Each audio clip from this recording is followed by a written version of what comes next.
ISL ഇനി ഉണ്ടാവുമോ? ISL നിർത്തിയോ? ISL ചത്തോ? സംശയങ്ങൾ ഒരുപാടാണ്. എല്ലാത്തിനുമുള്ള ഉത്തരം ഇതാ. Hi all football fans, welcome to network. കഴിഞ്ഞ കുറച്ച് ദിവസങ്ങളായിട്ട് അല്ലെങ്കിൽ കഴിഞ്ഞ കുറച്ച് നാളുകളായിട്ട് ഇന്ത്യൻ ഫുട്ബോൾ ഫാൻസിനെ സംബന്ധിച്ച് വളരെ ആശങ്ക ഉണർത്തുന്ന ഒരു കാര്യത്തിലൂടെയാണ് നമ്മൾ കടന്നു പോയിക്കൊണ്ടിരിക്കുന്നത്. കാരണം ഒരു ക്വസ്റ്റ്യൻ മാർക്ക് ഇങ്ങനെ തലയ്ക്ക് മുകളിൽ നിൽക്കുകയാണ്. മറ്റൊന്നുമല്ല, ISLന്റെ 2025-26 സീസൺ ഉണ്ടാകുമോ എന്നുള്ളതാണ് ആ ഒരു ക്വസ്റ്റ്യൻ മാർക്ക്. അപ്പോൾ പലതരത്തിലുള്ള ന്യൂസുകൾ പുറത്തേക്ക് വരുന്നുണ്ട്. ഇതേ പറ്റിയിട്ട് നമ്മൾ പല കാര്യങ്ങൾ ചർച്ച ചെയ്യുന്നതാണ്, സംസാരിച്ചതാണ്. എന്നാലും ഓരോ ദിവസങ്ങൾ കഴിയുമ്പോഴും ഓരോരോ പുതിയ പുതിയ കാര്യങ്ങൾ ഈ ഒരു കാര്യത്തിൽ പുറത്തേക്ക് വരുന്നു. അപ്പോൾ ഇതിന്റെ പോസിബിലിറ്റീസ് എന്താണ്, എന്താണ് കാര്യം, എന്താണ് പ്രശ്നം എന്നൊക്കെയുള്ളതൊക്കെ നമുക്കൊന്ന് നോക്കാം. അപ്പൊ ഇതില് ശരിക്കും പറഞ്ഞാൽ ISL ഉണ്ടാവുമോ എന്ന കാര്യത്തിൽ AFF ഒരു സ്റ്റേറ്റ്മെന്റ് ഇറക്കിയിട്ടുണ്ടായിരുന്നു. അതേപോലെ FSDLന്റെ ഭാഗത്തു നിന്നുള്ള ഒരു ഇടപെടലുകൾ നമ്മൾ കണ്ടു. അത് FSDL എല്ലാ ഇന്ത്യൻ ക്ലബ്ബുകളെയും അറിയിച്ചു. അതായത് ISL സീസൺ വൈകും എന്ന് അറിയിച്ചിട്ടുണ്ടായിരുന്നു. അതേപോലെ നടക്കില്ല എന്ന് പറയുന്നുണ്ട്. അങ്ങനെ പല രീതിയിലുള്ള വാർത്തകൾ പുറത്തോട്ട് വരുന്നുണ്ട്. അപ്പോൾ നമ്മളത് നോക്കുകയാണെങ്കിൽ ഇപ്പോഴത്തെ ഒരു സാഹചര്യം വെച്ച് നോക്കുമ്പോൾ എന്റെ ഒരു കണക്ക് കൂട്ടൽ വെച്ച് പറയുകയാണെങ്കിൽ FSDLും AFFും തമ്മിൽ എന്തൊക്കെയോ ഫൈറ്റ് നടക്കുന്ന പോലെ എനിക്ക് തോന്നുന്നുണ്ട്, എനിക്ക് ഫീൽ ചെയ്യുന്നുണ്ട്. അപ്പോൾ നമുക്ക് ഓൾറെഡി അറിയാമല്ലോ, ISL എന്ന് പറയുന്നത് FSDL എന്ന ഒരു പ്രൈവറ്റ് കമ്പനി, അതായത് റിലയൻസിന്റെ അണ്ടറിലുള്ള ഒരു പ്രൈവറ്റ് കമ്പനിയാണ് ISL ഓർഗനൈസ് ചെയ്യുന്നത്. ISL നടത്തിപ്പ് അവകാശം അവരുടെ കയ്യിലാണുള്ളത്. AFF അവരെയാണ് ഏൽപ്പിച്ചിരിക്കുന്നത്. അപ്പോൾ FSDLും AFFും തമ്മിലുള്ള കരാറും കാര്യങ്ങളൊക്കെ നമ്മൾ പലതവണ ഇവിടെ സംസാരിച്ചതാണ്. അപ്പോൾ 2025 ഡിസംബർ വരെയാണ് ഈ കരാറുള്ളത്. അപ്പോൾ ഡിസംബറിൽ ഈ കരാർ തീരുമ്പോൾ ഏകദേശം ISL ഒരു പകുതി ആവത്തേ ഉള്ളൂ. അപ്പോൾ ബാക്കി ആര് നടത്തും എന്നൊക്കെയുള്ള കാര്യങ്ങളുണ്ട്. അപ്പോൾ ഒന്നെങ്കിൽ AFF ഈ കരാർ പുതുക്കണം. അപ്പോൾ ഈ കരാർ പുതുക്കുന്നതിന് വേണ്ടിയിട്ട് FSDL ഓൾറെഡി ഒരു എന്താ പറയാ, ഒരു സജഷൻസ് ഒക്കെ നേരത്തെ വെച്ചതാണ്, ഒരു പ്രപ്പോസൽ വെച്ചതാണ്. പക്ഷേ AFF അതൊക്കെ നിരസിച്ചു. അപ്പോൾ AFFിനെ സംബന്ധിച്ച് അവര് ലാഭമാണ് നോക്കുന്നതെന്ന് നമുക്ക് പറയേണ്ടി വരും. കാരണം ഇത് AFFിനെ സംബന്ധിച്ച് ഈ ലാഭം നോക്കുക എന്നുള്ള പരിപാടി അത്ര നല്ലതാണോ എന്ന് എനിക്ക് അറിയില്ല. കാരണം ഇപ്പം കേസും കാര്യങ്ങളൊക്കെ ഫയൽ ചെയ്യേണ്ട, ഒരു കേസ് തന്നെ ഫയൽ ചെയ്യേണ്ട കാര്യമൊന്നും ഇല്ലായിരുന്നു എന്ന് തന്നെയാണ് വേണ്ടത്. കാരണം ഞാൻ ചില മഞ്ഞപത്രങ്ങളുടെ ഒക്കെ ചില പോസ്റ്ററുകളൊക്കെ വരുന്നുണ്ട് നമ്മുടെ സോഷ്യൽ മീഡിയയിൽ ചില ചാനലുകളുടെ പോസ്റ്ററുകളൊക്കെ വരുന്നുണ്ട്. അതായത് ISL ലാഭമില്ല, ISL കൊണ്ട് ഗുണമില്ല, അതുകൊണ്ട് ISL വേണ്ടാന്ന് വെക്കുന്നു, ISL നിർത്താൻ പോകുന്നു, ഇങ്ങനെയൊക്കെയുള്ള കുറെ ആശങ്കകൾ ഉണ്ടാക്കുന്ന കുറെ ന്യൂസുകൾ വരുന്നുണ്ട്. അപ്പോൾ ആദ്യം നിങ്ങളൊക്കെ ഒരു കാര്യം മനസ്സിലാക്കുക, ISL എന്ന് പറയുന്നത് ഇന്ത്യയുടെ ഫുട്ബോളിന് ഏറ്റവും അത്യാവശ്യമായിട്ടുള്ള ഒരു കാര്യമാണ്, ഏറ്റവും ഇമ്പോർട്ടന്റ് ആയിട്ടുള്ള ഒരു കാര്യമാണ്. നമ്മൾ വളരെ വൈകിയാണ് ഒരു മേജർ ലീഗ്, അതായത് ISL പോലെ ഒരു ലീഗ് നമ്മൾ സ്റ്റാർട്ട് ചെയ്തത് തന്നെ. അപ്പോൾ ഏറ്റവും അത്യാവശ്യം ഇന്ത്യൻ ഫുട്ബോളിന്റെ വളർച്ചയ്ക്ക് ഏറ്റവും അത്യാവശ്യമായിട്ട് വേണ്ട ഒന്നാണ് ISL. അപ്പോൾ അതിന്റെ ലാഭമോ നഷ്ടമോ എന്നുള്ളതല്ല. ഒരു രാജ്യം അവരുടെ സ്പോർട്സ് ആവട്ടെ, മറ്റെന്തെങ്കിലും ആവട്ടെ, അതിന്റെ വളർച്ചയ്ക്ക് വേണ്ടിയിട്ട് ലാഭം നോക്കിയാണ് എല്ലാം ചെയ്യുന്നതെന്ന് പറയുന്നത് പോലത്തെ മണ്ടത്തരം മറ്റൊന്നുമില്ല. ഇപ്പോൾ നമ്മൾ നേരത്തെയൊക്കെ സോഷ്യൽ മീഡിയയിലൊക്കെ പലപ്പോഴും കണ്ടിട്ടുണ്ട്. എനിക്ക് തോന്നുന്നത് ജപ്പാനിലായിരുന്നു തോന്നുന്നു, ഒരു പെൺകുട്ടി പോകുന്ന ട്രെയിൻ അവളുടെ വിദ്യാഭ്യാസത്തിന് വേണ്ടിയിട്ട് അവൾ മാത്രമേ ട്രെയിനിൽ യാത്ര ചെയ്യുന്നുണ്ടായിരുന്നുള്ളൂ. അപ്പോൾ അവൾക്ക് വേണ്ടി ആ ട്രെയിൻ ഗവൺമെന്റ് ഓടിച്ചിട്ടുണ്ട്. അതേപോലെ എന്റെ ഓർമ്മ ശരിയാണെങ്കിൽ അതേപോലെ ഒന്ന് കേരളത്തിന് സംഭവിച്ചിട്ടുണ്ട്. ഒരു ബോട്ട് ഒരു പെൺകുട്ടിയുടെ വിദ്യാഭ്യാസത്തിന് വേണ്ടിയിട്ട് അവളൊന്നും ആ ബോട്ടിലാണ് അവളുടെ സ്കൂളിലേക്ക് പോകുന്നത്. അവൾ മാത്രമേ ഉള്ളൂ ആ ബോട്ടിൽ എന്നും പോവാൻ. എന്നിട്ടും അവർ ആ ബോട്ട് അവളുടെ പഠനം കഴിയുന്നത് വരെ ഓടിച്ച ഒരു സംഭവം കൂടിയുണ്ട്. അപ്പൊ ഇങ്ങനെയൊക്കെയുള്ള കാര്യങ്ങളൊക്കെ ചെയ്യുന്നത് അത് ലാഭം നോക്കിയിട്ടല്ല, ഫ്യൂച്ചറിന് വേണ്ടിയിട്ടാണ്. അപ്പോൾ ഈ ISL എന്ന് പറയുന്നതും അതേപോലെയാണ്. അപ്പൊ നമ്മൾ ഫ്യൂച്ചർ മുന്നിൽ കണ്ടിട്ടാണ് ഇങ്ങനെയുള്ള ലീഗുകൾ, സിസ്റ്റങ്ങളും കാര്യങ്ങളും ഒക്കെ. ഇപ്പൊ ഇന്ത്യക്കാർക്ക് മനസ്സിലാവുന്ന രീതിയിൽ പറഞ്ഞാൽ, നമ്മൾ ഈ പറയുന്ന IPL ഒക്കെ നമുക്ക് നല്ല ലാഭം ഉണ്ടാക്കുന്നുണ്ട്, കാര്യം ശരിയാണ്. എങ്കിൽ പോലും നമ്മൾ ലാഭമില്ലാത്ത എത്രയോ ക്രിക്കറ്റ് ലീഗുകൾ ഇവിടെ നടക്കുന്നുണ്ട്. പല ലീഗുകളും നമ്മൾ ഈ പറയുന്ന, ഞാൻ ഭയങ്കര ക്രിക്കറ്റ് ഫാൻ ആണെന്ന് പറയുന്ന പലരും എനിക്ക് തോന്നുന്നില്ല ഒരു രഞ്ജി മത്സരം അവർ പോയി സ്റ്റേഡിയത്തിൽ പോയി കണ്ടിട്ടുണ്ടെന്ന് എനിക്ക് തോന്നുന്നില്ല. പലരും അപ്പൊ കാണാത്ത എത്രയോ ആളുകളുണ്ട്.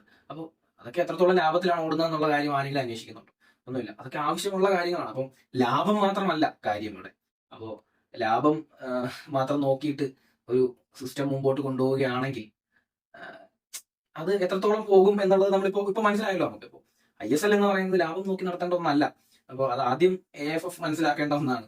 പിന്നെ ഇത് ശരിക്കും പറഞ്ഞാൽ ഇത് ശരിക്കും വൈകിച്ചുകൊണ്ടിരിക്കണം. അപ്പം ലാസ്റ്റ് ഞാൻ എന്റെ ഒരു കാഴ്ചപ്പാടിൽ നോക്കുമ്പോൾ AFF ഇറക്കിയ സ്റ്റേറ്റ്മെന്റ് ഞാൻ വായിച്ചിരുന്നു. ആ സ്റ്റേറ്റ്മെന്റിൽ അവസാനത്തെ ലൈനിൽ അവർ പറയുന്നത് ഇന്ത്യൻ ഫുട്ബോളിന്റെ ഭാവിയെ അല്ലെങ്കിൽ കണക്കിലെടുത്തുകൊണ്ട് FSDLുമായി ചേർന്ന് ഒരു നല്ല തീരുമാനത്തിൽ എത്താൻ ശ്രമിക്കാം എന്നുള്ളതാണ് അവസാനമായി പറയുന്നത്. എന്ന് വെച്ചാൽ ഇച്ചിരി താമസിച്ചായാലും ISL നടക്കും എന്നുള്ള കാര്യമാണ് അതിനകത്ത് പറയുന്നത്. പക്ഷെ ഓക്കെ, നിങ്ങൾ താമസിച്ചാലും നടക്കുക എന്ന് പറഞ്ഞാൽ തന്നെ അതിൽ വരാൻ പോകുന്ന പ്രശ്നങ്ങൾ എന്ന് പറഞ്ഞു കഴിഞ്ഞാൽ എത്രത്തോളം താമസിക്കുന്നു അത് നമ്മുടെ ലീഗിനെ അത്രത്തോളം തന്നെ ബാധിക്കും. ഇപ്പോൾ തന്നെ ഓൾറെഡി നമ്മൾ ജീസസ് ജിമനസ് പോയി കഴിഞ്ഞു.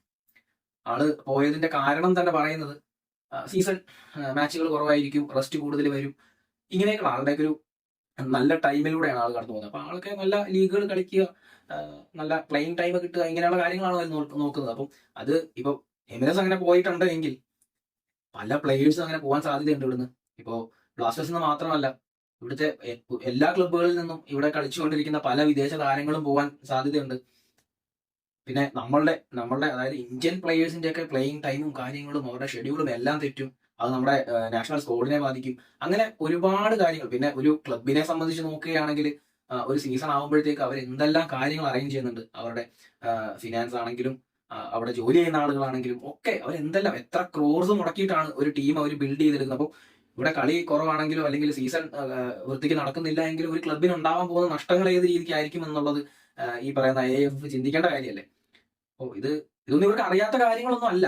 പക്ഷെ ഇവരൊന്നും കണ്ടില്ല എന്ന് വെക്കുന്നു. ഇവർക്ക് ഇതൊന്നും വലിയ പ്രശ്നമല്ല. ഇവർക്ക് കുറച്ച് പൊളിറ്റിക്സ്, പിന്നെ ഇവർക്ക് ഏതെങ്കിലും വഴി കൂടെ കുറച്ച് ഫണ്ട് കളക്ട് ചെയ്യാൻ പറ്റുമെങ്കിൽ ഇതൊക്കെ മാത്രമേ ഇവർ നോക്കുന്നുള്ളൂ. കാരണം ഇതൊന്നും ഇവിടെ ചോദ്യം ചെയ്യാൻ ആരുമില്ല. ഇപ്പൊ നേരെ മറിച്ച് ഞാൻ പറയാം, നാളെ IPL നെക്സ്റ്റ് സീസൺ IPL ഇല്ല. അത് ഈ പറയുന്ന കോവിഡോ അങ്ങനെയുള്ള കാര്യങ്ങളോ ഉള്ളത് കൊണ്ടല്ല, അങ്ങനെയുള്ള സംഭവമൊന്നുമല്ല. പെട്ടെന്ന് ഈ മാനേജ്മെന്റ് മിസ്റ്റേക്കുകൾ, അതായത് എന്തെങ്കിലും കോൺട്രാക്റ്റുകൾ കറക്റ്റ് ആയില്ല എന്നൊക്കെ പറഞ്ഞിട്ടുള്ള രീതിയിൽ ഇവർ പറയാമോ ഈ പ്രാവശ്യം IPL നടത്തുന്നില്ല എന്ന് പറഞ്ഞു കഴിഞ്ഞാൽ ഇന്ത്യ കത്തും. കാരണം അത്രയേറെ ഫാൻസ് ഉള്ള ഒരു ഗെയിമാണ് ക്രിക്കറ്റ് എന്ന് പറയുന്നത്. അപ്പോൾ എല്ലാ ഫാൻസുകളും എല്ലാവരും വേണ്ട രീതി. എനിക്ക് തോന്നുന്നു നമ്മുടെ ന്യൂസ് ചാനലുകളിൽ വരെ ചർച്ചകൾ വരും. പക്ഷെ ഫുട്ബോളിനെ സംബന്ധിച്ച് ഇന്ത്യക്ക് ഈ സാധനം വേണ്ട എന്നുള്ള ഒരു മട്ടാണ് ഇവിടെ ഉള്ളത്. അതുകൊണ്ടിട്ടാണ് വളരെ കുറച്ച് ആളുകൾ മാത്രമാണ് ഇന്ത്യയിൽ ഫുട്ബോൾ കാണുന്നതെന്ന് കറന്റ്ലി കാണുന്നതെന്ന് നമുക്ക് അറിയാവുന്ന ഒരു കാര്യമാണ്. പക്ഷെ ക്രിക്കറ്റിനേക്കാളും ഒക്കെ ഒരുപാട് വലിയ ഫുട്ബോൾ ചരിത്രമുള്ള ഒരു രാജ്യമാണിത്. അതേ പറ്റിയിട്ട് ബോധേഡായിട്ടുള്ള ആളുകൾ ഇപ്പോൾ വളരെ കുറവാണ്. അത് മറ്റൊരു കാര്യം. പക്ഷെ എന്താ പറയാ, ഇതൊരു അവസ്ഥയാണ്. ഇത് അനുഭവിക്കുക എന്നുള്ളതല്ലാതെ മറ്റൊന്നും നമുക്ക് പറയാനില്ല. കാരണം ബ്ലാസ്റ്റേഴ്സിന്റെ ഒക്കെ കാര്യം തന്നെ എടുത്ത് നോക്കിക്കഴിഞ്ഞാൽ നമ്മളൊരു കപ്പിന് വേണ്ടിയിട്ട് വളരെ ആഗ്രഹിച്ചിരിക്കുന്ന ഒരു ടീമാണെന്നുള്ള കാര്യം എല്ലാവർക്കും അറിയാം. അപ്പോൾ നമ്മൾ ഓരോ സീസൺ വരുമ്പോഴും നമ്മൾ ആ ഒരു ആകാംക്ഷയിലാണ് ടീമിനെ സപ്പോർട്ട് ചെയ്യുന്നതും അല്ലെങ്കിൽ ടീമിന്റെ കൂടെ നിൽക്കുന്നതും ഒക്കെ. അപ്പോൾ പെട്ടെന്ന് ഒരു ദിവസം വന്നിട്ട് സുപ്രഭാതത്തിൽ വന്നിട്ട് ഇനി ലീഗില്ല എന്നൊക്കെ പറഞ്ഞു കഴിയുമ്പോഴത്തേക്ക് ഉണ്ടാകുന്ന ഒരു ഇമോഷണൽ ഒരു ഡാമേജ് ഉണ്ടല്ലോ, അതൊക്കെ ഭയങ്കര വലുതാണ്. അപ്പൊ ഇങ്ങനെയുള്ള ചില കാര്യങ്ങൾ കൂടി ഫുട്ബോളിലുണ്ട്. അപ്പൊ ഈ ആരാധകരെ എങ്ങനെ ഇവർ സാറ്റിസ്ഫൈ ചെയ്യും? ഇനിയിപ്പോ ലീഗ് ഇല്ല എന്നിരിക്കട്ടെ, ഇവർ ഈ പറയുന്ന ആരാധകരൊക്കെ വളരെ കഷ്ടപ്പെട്ട് ഉണ്ടായി വന്ന ഒന്നാണ്. മഞ്ഞപ്പട എന്നൊക്കെ പറയുന്ന ആ ഒരു ഫാൻസ് വിങ് ഒക്കെ വളർന്നു വന്നതൊക്കെ വലിയൊരു ജേർണി ആയിരുന്നു. അപ്പോൾ ആ ഒരു ജേർണിക്കൊന്നും ഒരു വിലയില്ലാതെ ആയി പോകേണ്ട ഒരു സിറ്റുവേഷൻ ഒക്കെ ഇവിടെ വന്നു കഴിഞ്ഞാൽ അത് ഇന്ത്യയുടെ ഫുട്ബോളിനെ തന്നെ വളരെ വലുതായിട്ട് ബാധിക്കും. അത് ഇപ്പോ നമുക്ക് ഉള്ള ആ ഒരു സംഭവം പോലും പിന്നീട് ഇല്ലാതെയായി പോകും. പിന്നീട് കുറെ നാൾ കഴിഞ്ഞ് വീണ്ടും നമ്മുടെ ലീഗും കാര്യങ്ങളൊക്കെ തട്ടിക്കൂട്ടി കൊണ്ടുവന്നു കഴിഞ്ഞാൽ പോലും ഇപ്പൊ കിട്ടിക്കൊണ്ടിരിക്കുന്ന ഒരു പോപ്പുലാരിറ്റി പിന്നീട് കിട്ടണമെന്നില്ല.